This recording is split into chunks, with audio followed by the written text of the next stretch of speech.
आज की कहानी। घर परिवार, एक नई सुबह। साल 1992 की बात है। शाम के 7 बज रहे थे। सड़कों पर धीरे धीरे सन्नाटा छाने लगा था।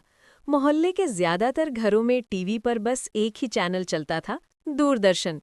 और हर रविवार को पड़ोसी एक दूसरे से पहले ही पूछ लेते, भाई आज घर परिवार देख रहे हो ना? उसी मोहल्ले के एक छोटे से मकान में शारदा देवी अपने बेटे अमित और बहू रीमा के साथ रहती थीं। अमित शहर की एक छोटी प्राइवेट कंपनी में नौकरी करता था। सुबह से शाम तक काम में डूबा रहता और घर लौटते ही मोबाइल तो नहीं लेकिन अपने अखबार में खो जाता।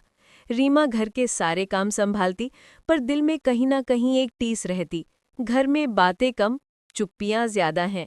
शारदा देवी को पुराने जमाने की आदतें थी। सवेरे रेडियो, दोपहर में भजन और शाम को दूरदर्शन।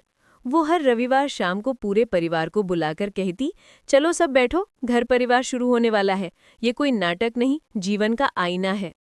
अमित मुस्कुराकर कह देता, माँ पुराना जमाना गया, अब कोई टीवी से संस्कार नहीं सीखता।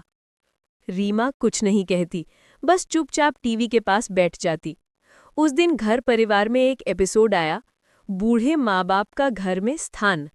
कहानी में दिखाया गया था कि कैसे एक बेटा अपनी माँ को वृद्धाश्रम भेज देता है और फिर खुद अकेलापन महसूस करता है। एपिसोड के अंत में सूत्रधार की आवाज गूंजी, घर तभी घर होता है जब उसमें 3 पीढ़ियां एक दूसरे के प्रति संवेदनशील रहे। बड़ों की सीख, मंजिलों का अनुभव और बच्चों का स्नेह, यही असली घर परिवार है। रीमा की आंखों में आंसू भर आए। उसे लगा जैसे ये कहानी उसकी ही सास बहू की कहानी है। वो उठी और शारदा देवी के पास जाकर बोली, माँ, आपने सही कहा था, घर परिवार सच में जीवन का आईना है। शारदा देवी मुस्कुराई और कहा, बेटा, इन कार्यक्रमों का यही तो मकसद है, हमें अपने रिश्तों की कीमत याद दिलाना। उस दिन से रीमा ने ठान गया कि घर में संवाद फिर से जीवित करेगी। अगले दिन उसने अमित से कहा, आज रात हम सब साथ में खाना खाएंगे, टीवी नहीं चलेगा, बस बातें होंगी। अमित ने हंसते हुए कहा, इतनी बड़ी मीटिंग क्यों? रीमा बोली, क्योंकि घर मीटिंग से नहीं, साथ बैठने से बनता है।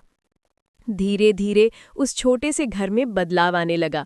रीमा ने पुरानी दूरदर्शन की कहानियों से प्रेरणा लेकर हर रविवार को परिवार चर्चा शुरू कर दी। वो एक कागज निकालती और पूछती, आज सब बताओ, इस हफ्ते किस बात ने तुम्हें सबसे ज्यादा खुश किया और किस बात ने दुखी? भाग दो, जल्दी ही भेजा जा रहा है। सदैव प्रसन्न रहिए, जो प्राप्त है